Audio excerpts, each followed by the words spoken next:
Okay, to get back into this mimer,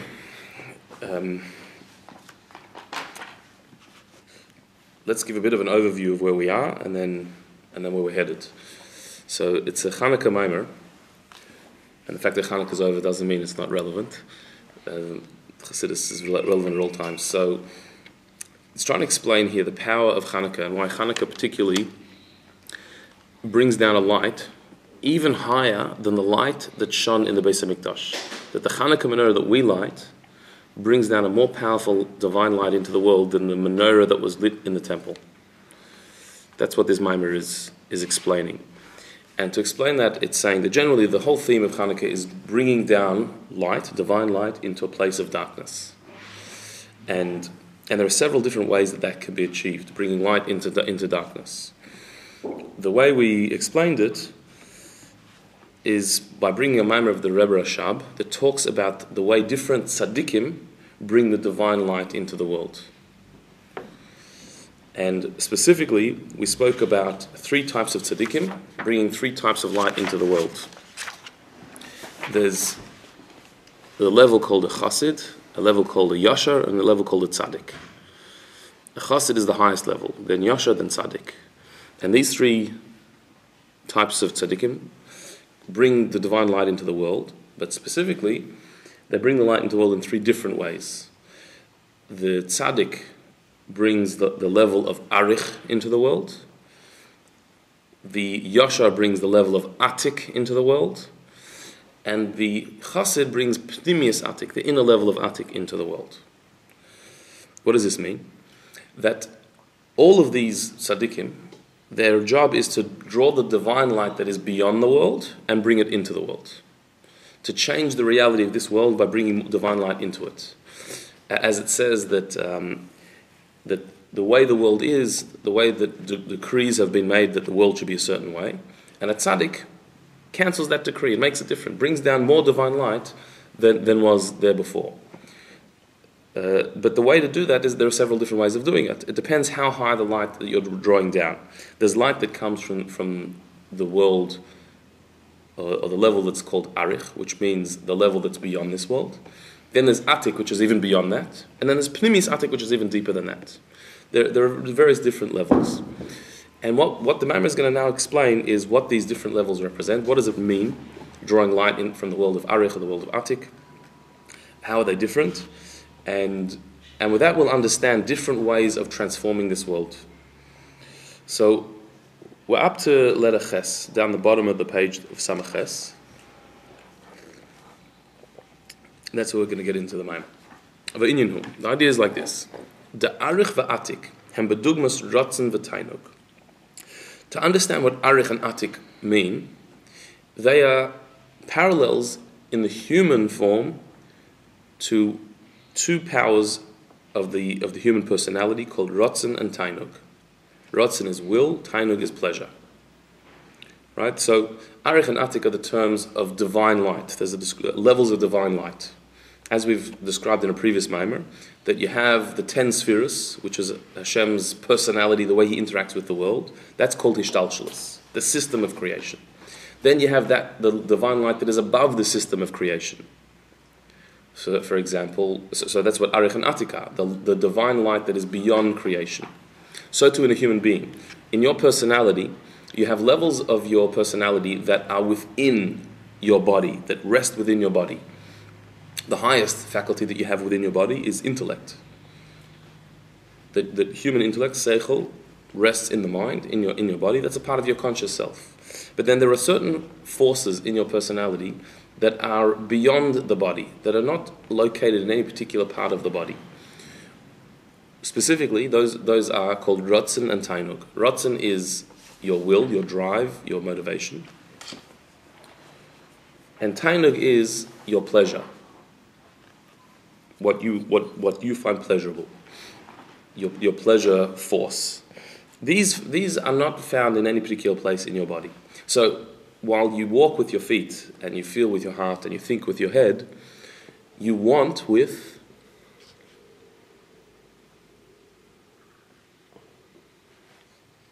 what? Just the mind. It's just you.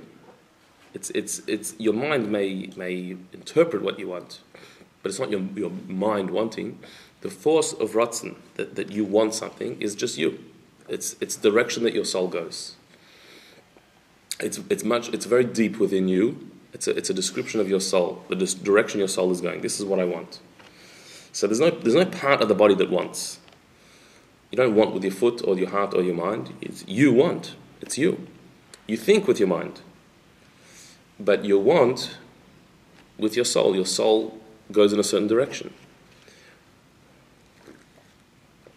So to pleasure. When something pleases you, when you take pleasure in something, which bit of you takes pleasure? Again, it's you. It's just your soul enjoying itself. It may be a particular sense that captures that thing that you're enjoying, but who is enjoying it? It's you. It's your very self. It's not a particular part of you that has enjoyment. It is your soul that is delight, experiencing delight. So those parts of you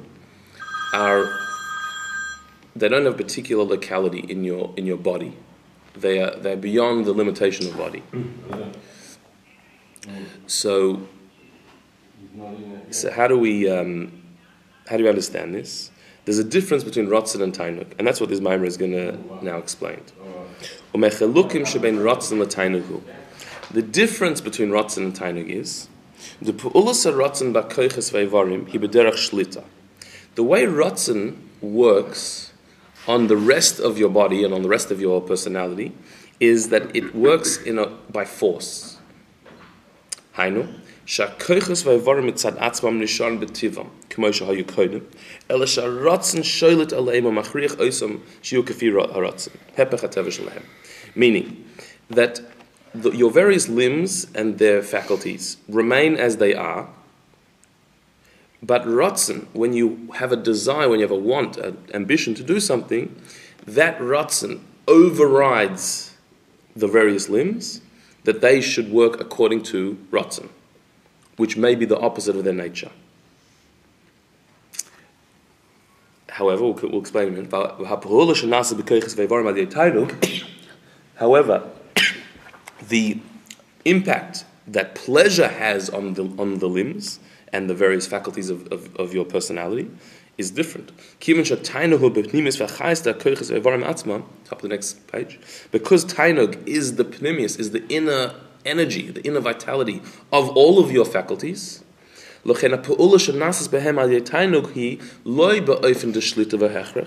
therefore the effect that pleasure has on the other faculties is not that it forces the other faculties, but they naturally align themselves with your pleasure. Okay, what does that mean? That ratzon is called a sholet. It's called a ruler in your personality. When you want something, then it's going to happen. You're going to do it, no matter what. It says in the Gemara, nothing can stand in the way of will. If your will is to do it, so then it's going to happen. How does will relate to the other faculties or the other limbs of the body? When you want something, it happens, no matter what. So when you want to get up and move, you'll get up and move. When you want to study and learn something, that's what you'll do. If you have a will to do it, so then you're going to do it. Nothing can stop you doing it. But the way the will works is that it forces your other faculties to go against their will or their nature and do what will demands. So, for example, if somebody has a determination to exercise, to jog, right? Does the body want to jog? No. The body wants to be inert. It wants to lie around. That's the body's nature. It doesn't want to move at all. If we would leave our bodies to its own devices, if we would let the body rule, so then we'd sit on the couch. We wouldn't go anywhere. Like most animals. Right. They do. Yeah, until they have a ratzon, like a will to eat, or some drive pushes them. So otherwise they would lie around. We would lie around. Most people too. So what makes us move? Ratzon. that you have a will for something, whether it be to exercise or to eat. So you've got to get up off the couch to go to the fridge. But there has to be some will, some motivation that you've got to do something. And so will, the way will works is that when you have a will for something, you have a ratzon for something, that ratzon will override your other faculties and force them to align with the will. So you don't want to run. You actually don't want to move at all, as far as your body is concerned. But when you have a ratzon, when you have a will to exercise, because it's important, because you need it for your health, because the doctor said you have to, or whatever it is, so then that ratzon will override your laziness, your lethargy, your inertia, and you'll get up and move. Why did you get up and move? Not because the body wanted to. The body did not want to. It's because your ratzon, a higher part of you, overrode, came down and laid down the law. You've got to move, and so you move. Sometimes in that process you have to use your mind as well to do that. Like, get yourself, for example, to exercise, it actually takes mental effort as well. Well, the mental effort is to have the ratzon, to actually develop the ratzon, the will itself. Once you have the will to do it, if the will is there, so then you get up and do it. Yeah? The will part is that you first have to convince yourself that this is what you really want. Mm-hmm. Okay. Right? So that part is a mental exercise. And even that, some of that, even that is sometimes ratzon overcoming intellect. Because your mind say, well, what do I need it for? What do I need to exercise for? What do I need to move for? Even your mind might not be convinced. So then your ratzon, your will, which is your will to live, to survive, or to be healthy, whatever it is, has to override your intellect and say, convince you. You have to convince yourself to do it. But once the ratzon is there, so then it will convince your intellect, it'll also convince your body to go. Even though your body still doesn't want to go. It's still against the body's nature to move. But ratzon is a certain determination. You've got to move.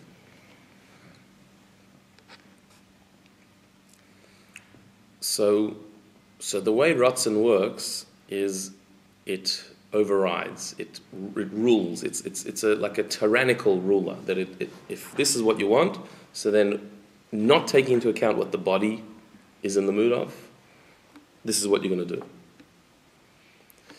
So ratzon doesn't change the nature of the body; it just overrules it. It says the body's nature is to lie around and do nothing, but my ratzon is to be fit. So therefore, we're going for a run, and you force yourself to do it. Your ratzon forces your body to do it.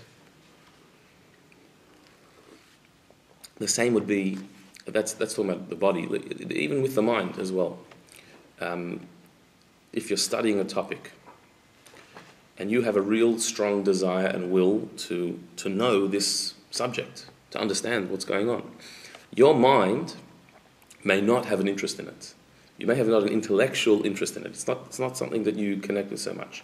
But you have a deeper ratzon, a deeper desire that I want to understand this. So then your mind will be forced by your ratzon to focus and to understand the topic.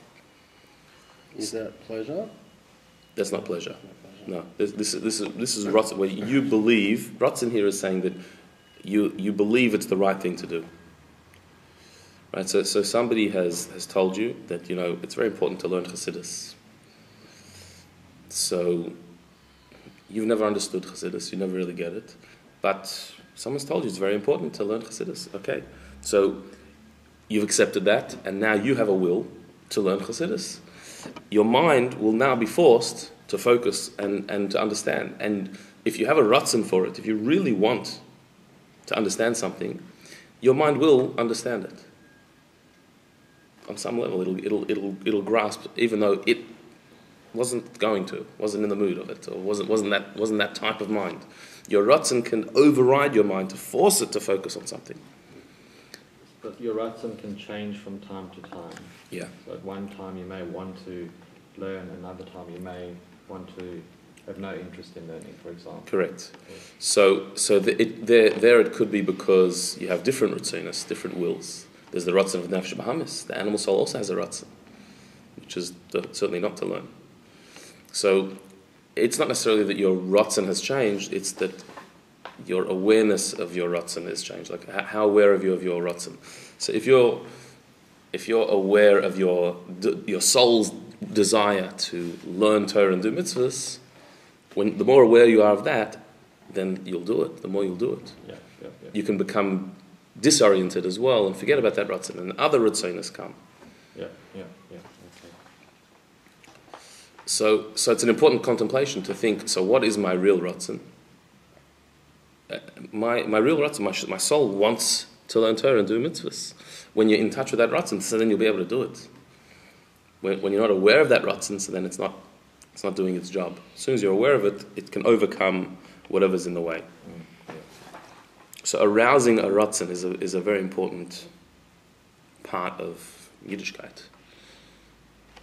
Awakening your ratzon to do Hashem's ratzon. And so that's how ratzon works. However, the Rebbe, he explained, but there's another faculty called tainug, pleasure, and that works different to ratzon. The way pleasure works is that when you have pleasure in something, when this is your pleasure, when you take delight and enjoy something, so then that also will override all your faculties, but not in a way of force. They'll all be on side. If this is your pleasure, this is what you enjoy, so then your other faculties, they're driven by that joy. They're inspired by it. So they'll come along on the ride, not reluctantly, but enthusiastically. When it's ratzon, when you're doing it because I really want it, because I feel it's the right thing, so then you have to override your other faculties. But when you're doing it because this is my pleasure, this is my enjoyment, so then the other faculties come along because they're also looking for pleasure. Then they don't need to be forced, then they do it enthusiastically. So if you're going for a run because I really want to be fit, and it's really the right thing to do, okay, but the body is not interested in running, just you have to force it, because I really believe this is the right thing to do. Whereas if you take pleasure, if you actually take pleasure in challenging yourself, so pleasure is something that the body also does seek. Pleasure is something that all the faculties are into. Everyone's into pleasure. And so if you can actually come to a stage where you enjoy the run, where it's pleasurable to stretch yourself and to challenge yourself and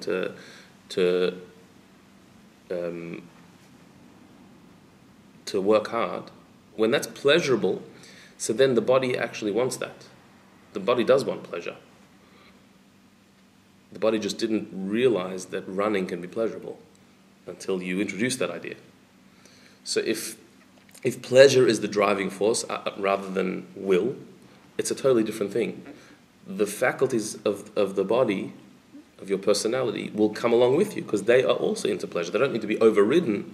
They can be co-opted into it.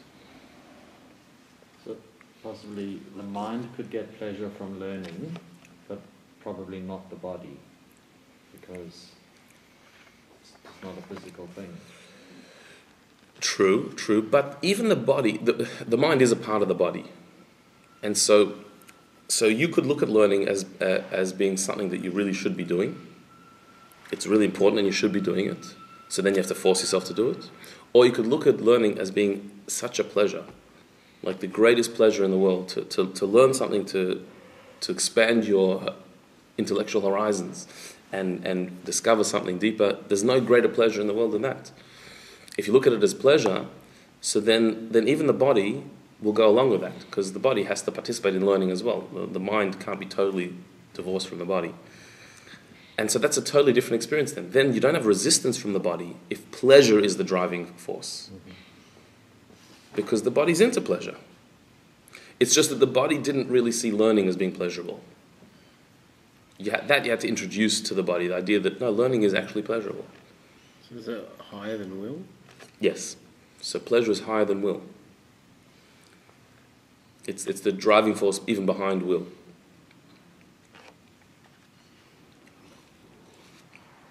So what we're talking about here is doing something because it's the right thing to do, or doing something because it's the most pleasurable thing to do. Doing something with a sense of obligation, or doing it with a sense of enthusiasm, like this is actually pleasurable. When there's pleasure behind it, so then there's no resistance from the other faculties. Whereas when it's ratzon, when like I must do this, so then you have to override the other faculty. You can. If you have the will to do it, you'll override all the other faculties. But if you have pleasure in it, you don't need to override them. They'll join. So it's the natural path, ratzon, then tainug. Yeah, usually most things you'll start with ratzon before you get to tainug. Yes. And sometimes ratzon arouses tainug, sometimes tainug arouses ratzon. It's a very interesting study. There are many Maimorim and Chassidus that talk about the interaction between ratzon and tainug. Sometimes something's pleasurable because you want it. Sometimes you want it because it's pleasurable. It can go either way.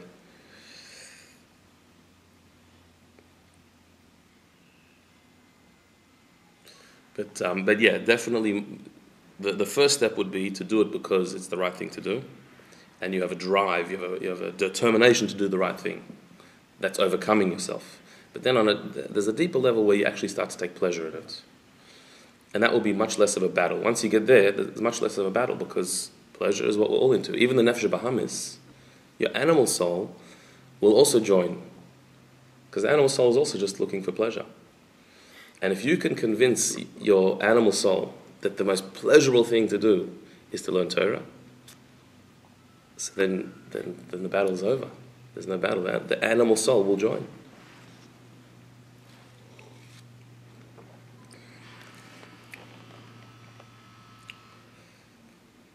So that's the difference between doing something that comes from ratzon or doing something that comes from tainug. When it's ratzon, so ratzon is a tyrannical ruler. If you want to do it, so then it will overcome and burst through all resistance, and it'll do it. And ratzon will force your other faculties to do it. Whereas tainug is deeper than that. Tainug permeates all the faculties. The underlying force behind all our faculties is pleasure. The reason why we do anything is pleasure. When will the body move? When there's pleasure involved. If it will be pleasurable to move, the body will move. When will the mind think? If it will be pleasurable to think. If there's pleasure behind it, so then everyone's on side.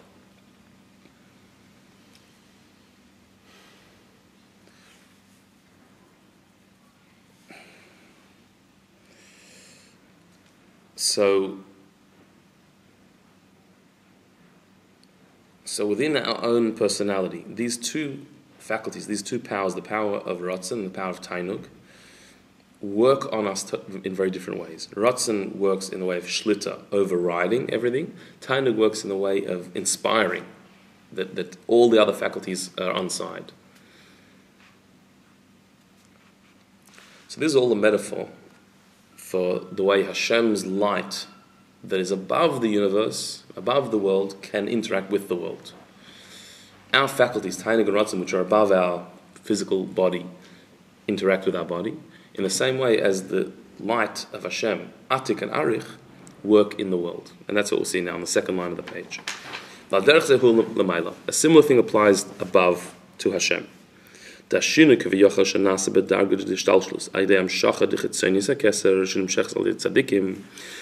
a change that can be achieved in the world, in the system of the world, ishtalshlus, through drawing down chitzonius hakeser, the outer level of keser, called arich, that's drawn down through tzadikim.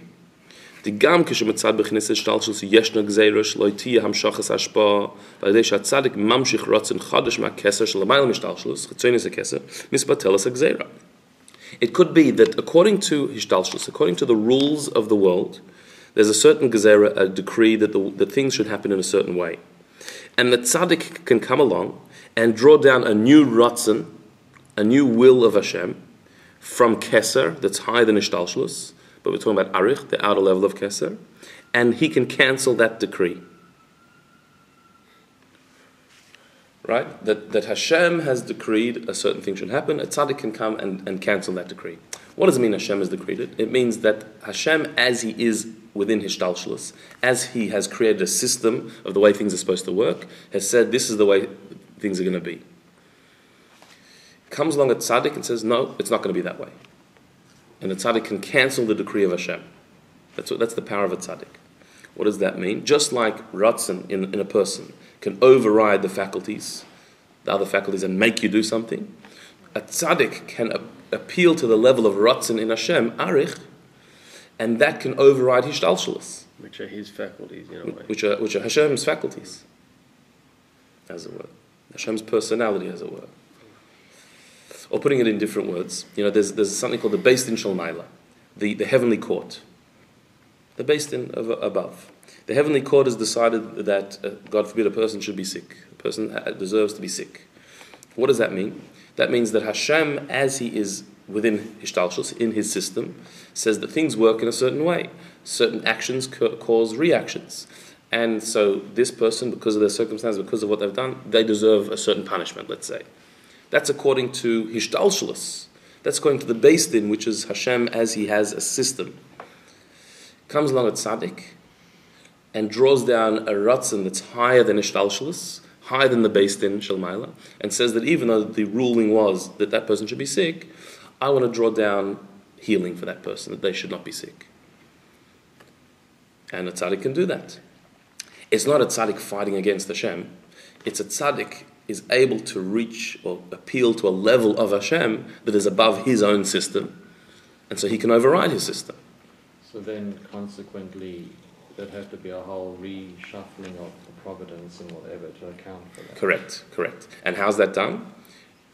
By overriding in a tyrannical way. That the system says this, but Hashem has levels of Himself that are beyond the system. He created the system. So if a tzaddik can appeal to the level of Hashem beyond Hishtalshalos, he can say, even though Hishtalshalos says this is how things should be, but above Hishtalshalos, I'm going to override that, and it's not going to be that way.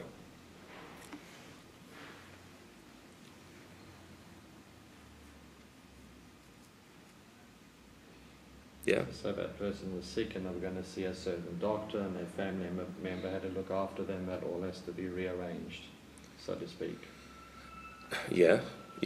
And the way it happens is that suddenly they go back to the doctor and the doctor says, there's nothing there, it's gone. Like, you were supposed to be sick.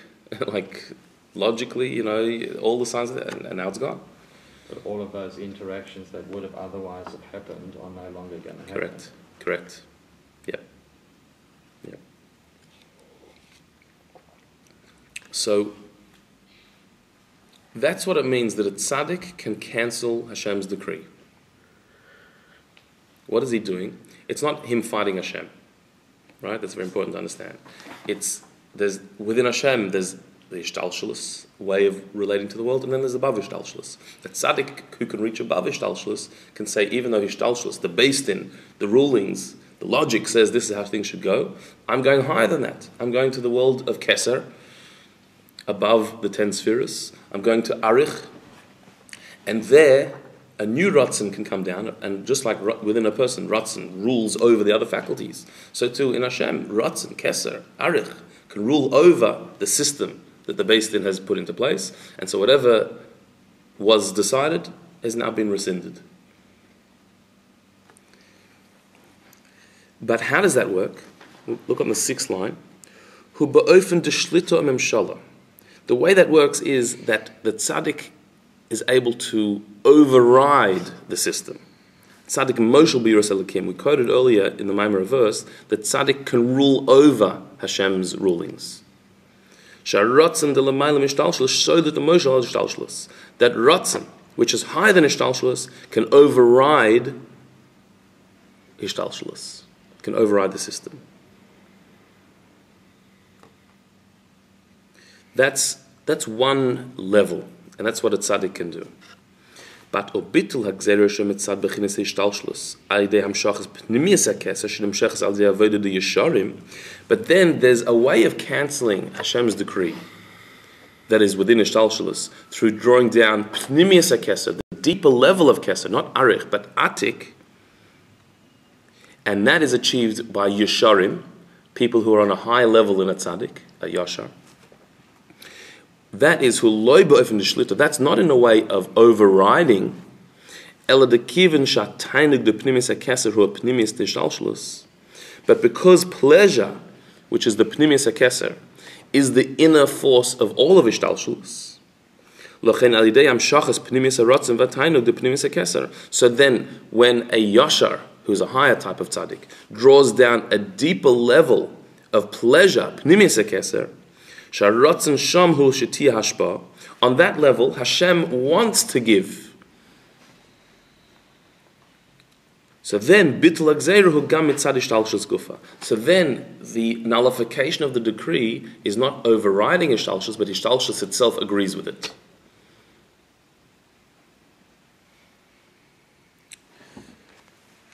So pleasure is at the core of Ishtalshus. Yeah. The first way we said was that a tzaddik is able to appeal to the level of arich. Arich is ratzon.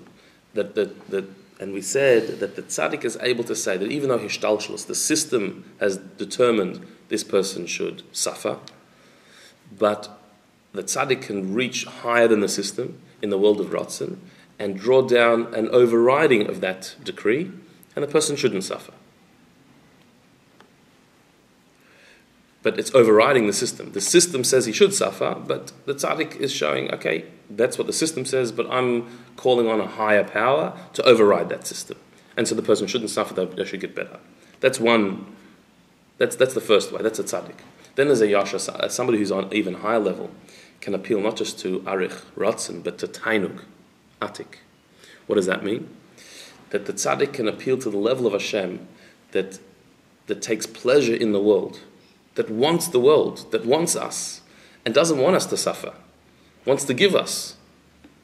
And on that level, when that is aroused, so then even Hishtalshalos will agree that the person shouldn't suffer. Just like we said within the person, when Ratzon is determining things, it overrides your personality, it overrides your opinion. Whereas when Tainug is involved, so then Tainug permeates all levels of your personality. If it's pleasure that's involved, so the pleasure Hashem gets in the universe is by giving the universe, not by taking away.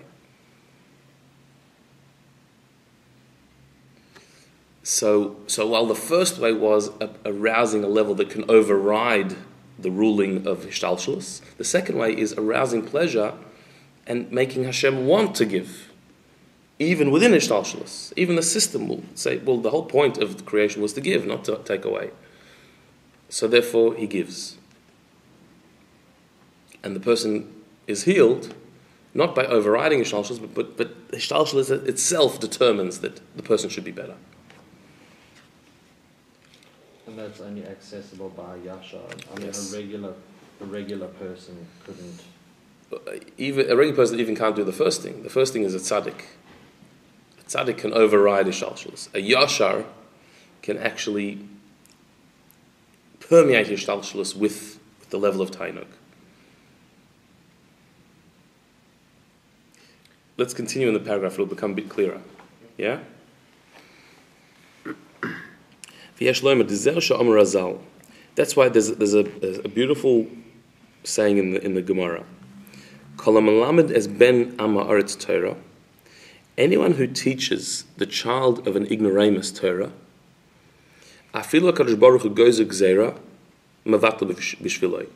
even if Hashem makes a gzeira, a decree, he will cancel that decree for that person.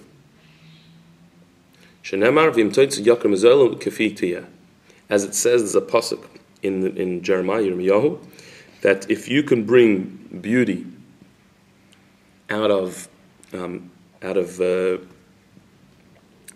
ugliness, then what you say goes. Okay. Well, again, the Gemara says that somebody who teaches the child of an ignoramus Torah has such a power that if Hashem makes a decree, he'll nullify that decree for this person. And quotes a verse that if you bring beauty out of ugliness, out of ignorance, so then what you say goes. That's what the Gemara says. For the teacher. Yes. Yep. Now, the Rabbi explains, what does that mean? Here it's talking about a tzaddik. It's not talking about anybody. It's talking about a tzaddik. But there's a certain level of a tzaddik that is not just righteous for themselves, but actually brings righteousness to others. Take somebody who was ignorant and brings them into holiness.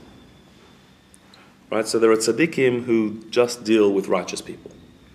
Then there are other tzaddikim who don't just deal with righteous people, but they go to those who are ignorant, who are disconnected, and who are not with the program, and they bring them in. That's a different level of tzaddik. About that tzaddik, the Gemara says that they have the power to reverse Hashem's decrees. That Hashem says that even if I've made a decree, I will reverse that decree for this person, for this tzaddik. Yeah? Now what does this mean? The Yesh Leimer. Now we could say this. This is even higher than what we were talking about before, that when Hashem makes a decree, a tzaddik can nullify the decree. Did you see the difference? Earlier we said that Hashem makes a decree and a tzaddik can cancel the decree. Yeah? We said that earlier about a tzaddik. Here we're saying something slightly different. It says that Hashem says, even if I make a decree, I will nullify the decree for him. For the person who teaches the Am Haaretz Torah. Did you see the difference?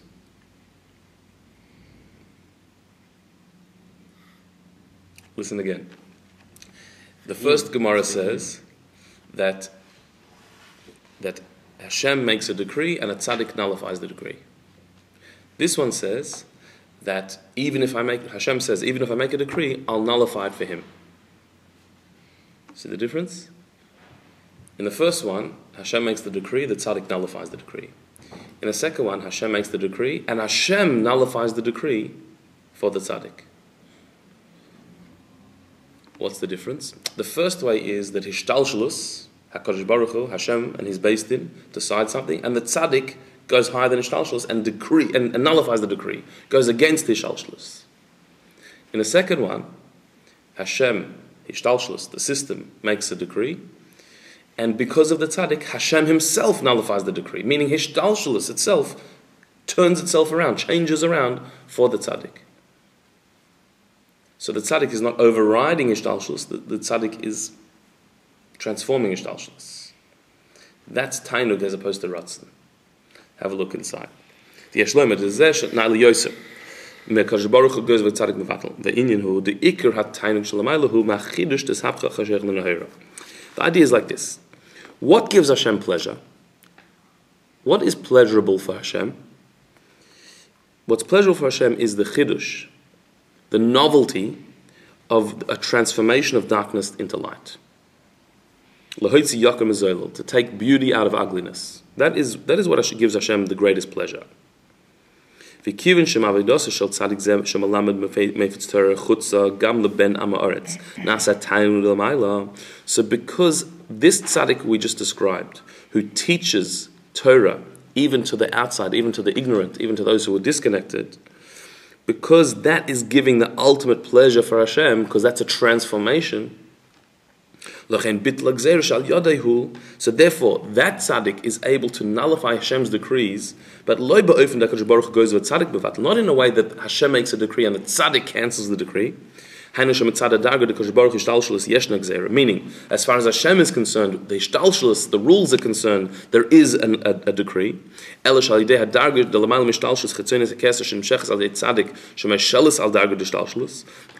comes along the tzaddik, who reaches higher than Hishtalshelus, the level of Chitzonis HaKeser Arich. He draws down and overrides Hishtalshelus. Tzaddik Moshe B'Yos Lakim, he mevateles, and therefore the decree is nullified. No, that's not how it works. That through the pleasure, which is the inner level of Keser Atik, that is created from his avodah, bitla gzeirahu mitloy gam mitzad darga d'Hakadosh Baruch Hu ishtalshelus. The nullification of the gzeira comes from Hashem, from ishtalshelus. He's not overriding ishtalshelus. Ishtalshelus itself is agreeing to the cancelling of the decree. Again, Instead of the board, it's the CEO. Instead of the board making decisions. well, there's two ways. There's the board made a decision, and then you went to the CEO, and the CEO says, "I'm sorry, I'm throwing out what the board said, and we're doing it this way." That's the tzaddik. Mm-hmm. But the yashar, the higher tzaddik, is that he goes even higher than the CEO, and to a way that everyone comes on side. Even the board will be on side. Like they're not being overridden, they're being reminded, remember what the point of this whole thing is? Remember the point of our what our business is about? And so everyone comes on side. It's not just being overridden. So again, there's a very, very profound point here in this section.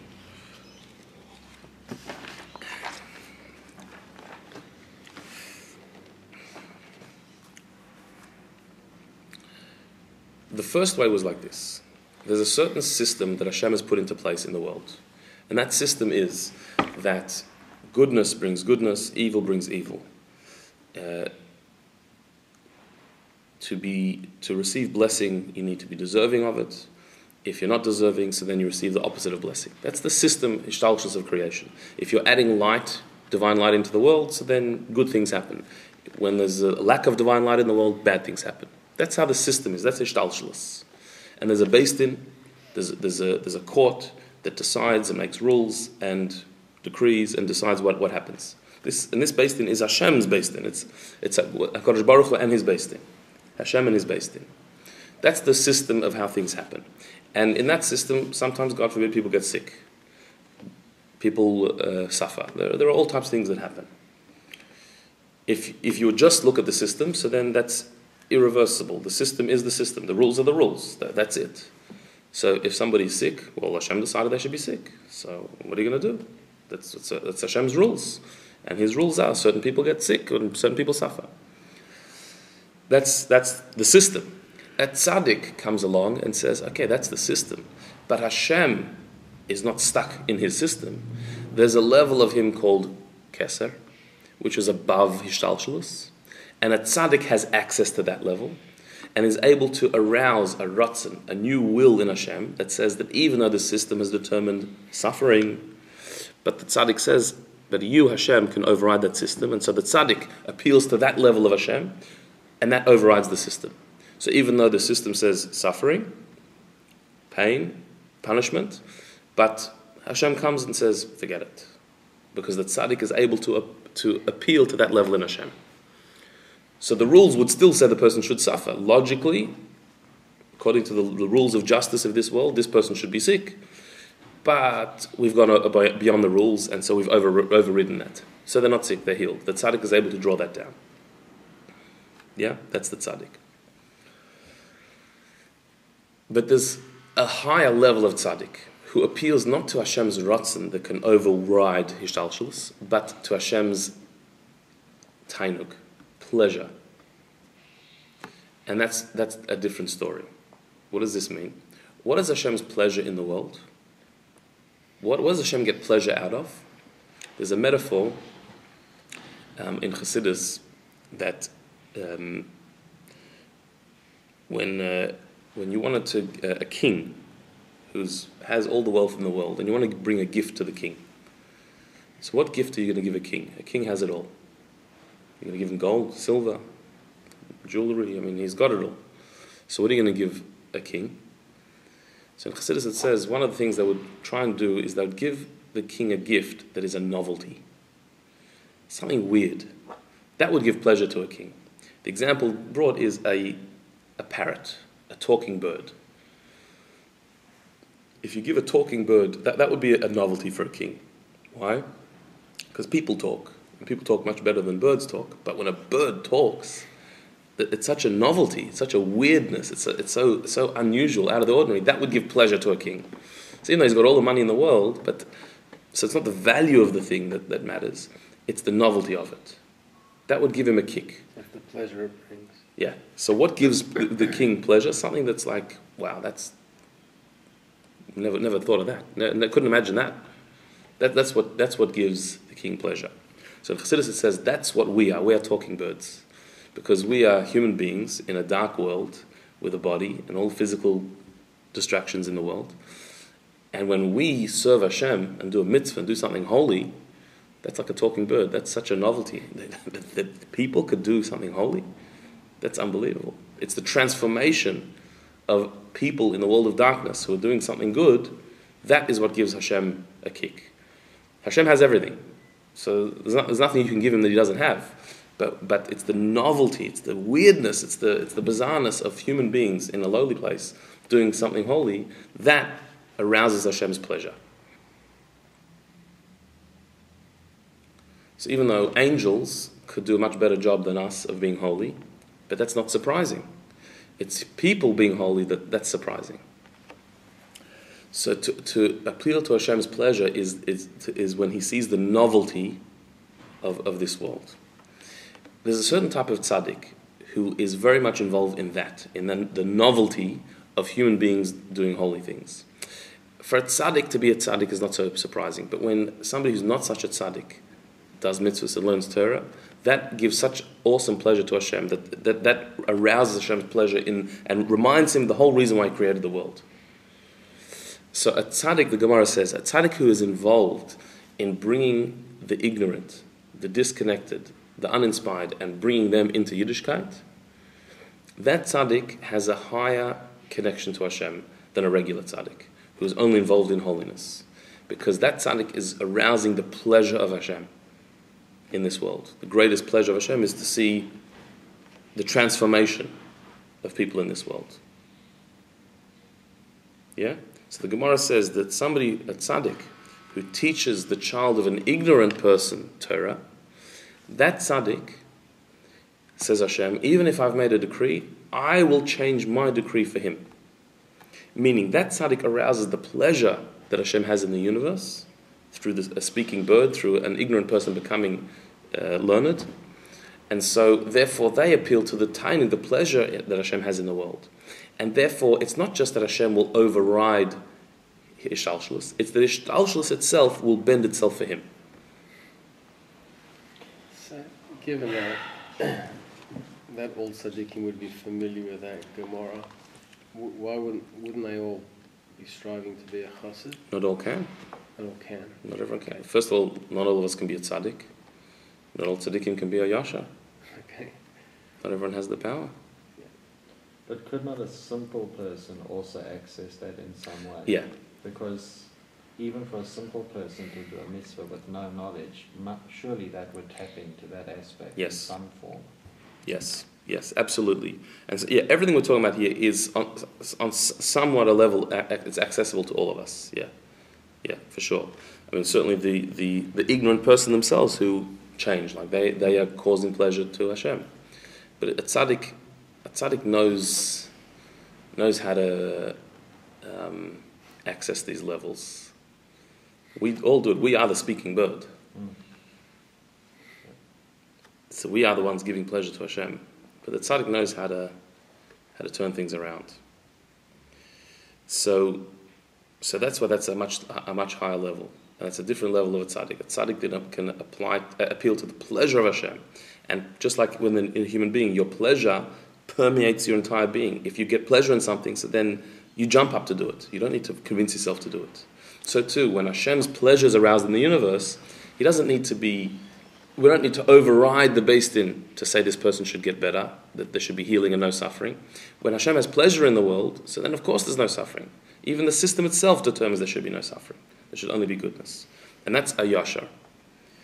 But there's still a third level higher than that, which we still have to learn. But for today we'll stop there.